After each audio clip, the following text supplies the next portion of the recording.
الأخضر عبر لمونديال قطر بهدف صالح الشاري إلى الدوحة الاحتفال يوم الثلاثاء القادم أمام الأسترالي في جدة للمرة السادسة. السعودية إلى كأس العالم. يلا بينا نبتدي الحلقة.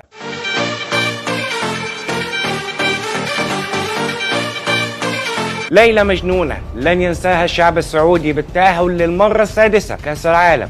كانت بدايتها في 94 والتأهل لأول مرة لدور 16 أمام الفريق السويدي وهدف رشيان الذي لا ينسى. فهد رشيان، يلا يا فهد، يلا يا فهد، تحرك، فوق فهد.